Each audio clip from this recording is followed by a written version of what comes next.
প্রিয় ভিউয়ার্স, আসসালামু আলাইকুম। Kalapara ক্যাডি club channel Jalil official page থেকে সবাইকে শুভেচ্ছা ও অভিনন্দন। আশা করি সবাই ভালো আছেন। আমিও আপনাদের দোয়ায় মোটামুটি ভালো আছি। ভিডিওর শুরুতেই আপনারা দেখতে পাচ্ছেন লতা পাতা গাছের। আজকের ভিডিওটা গাছের লতা পাতা দিয়ে হবে। এই যে দেখতে পাচ্ছেন অনেকগুলো লতার ভিতরে একটা পাতা, এই আরও আছে এই ভিতরে, অন্য অন্য গাছের সাথে মিলিয়ে আছে। এই পাতাটা অনেকেই আপনারা চেনেন। এই যে লতাটা এই রকমের হয়, এই অনেকে বলে,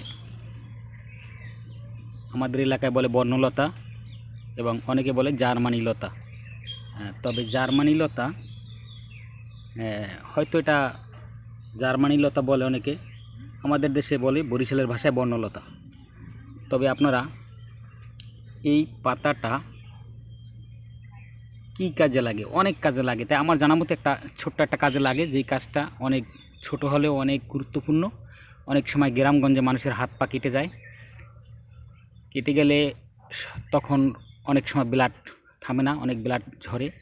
তখন তাৎক্ষণিকভাবে ব্লাড থামানোর জন্য, এবং এটা অনেক কাজ করে অ্যান্টিবায়োটিক হিসেবে, এই পাতাটা আপনি হাতে পিষে অথবা শেষে রস করে সাথে সাথে যদি কাটা জায়গাটায় দিতে পারেন, আপনার কাটা জায়গাটায় শেষে রসটা দিয়ে পাতাসহ আপনি চেপে বেঁধে দিবেন, সাথে সাথে আপনার মনে করেন রক্তটা বন্ধ হয়ে যাবে। পরবর্তীতে দু তিন দিন টাইমেই আপনি রসটা দিয়ে আসলে আপনার পাটা ঘুষে যাবে এবং যে আঘাত কাটা জায়গাটা আপনার ঘুষে যাবে বা মুখটা মিশে যাবে। আশা করি আপনারা বুঝতে পারছেন। লতাটা হচ্ছে এই, সবাই চিনে পরিচিত, কিন্তু অনেকে বুঝতে পারে না, যে আসলে অবহেলা করে, যে আছে কিন্তু জানে না, অনেকে আবার অবহেলাও করে এই পাতাটা। এই দেখেন, অবশ্য আমাদের এলাকার লোকে সবাই জানবে, যেটা বর্ণপাতা বললে বর্ণলতা, সবাই চিনে বর্ণলতা নামে। আর আঞ্চলিক ভাষা বলে বন্যা পাতা। তবে এটার নাম হচ্ছে জার্মানি লতা। অরিজিনালে সবাই জানে জার্মানি লতা, কিন্তু আমাদের এলাকায় এই নামে চিনে বর্ণলতা হিসেবে। ভালো লাগলে চ্যানেলটি সাবস্ক্রাইব করে, ভিডিওটি ভালো লাগলে পেজটি ফলো করে ও চ্যানেলটি সাবস্ক্রাইব করে আমাদের সঙ্গেই থাকুন। আরও ভালো ভালো ভিডিও পেয়ে যাবেন।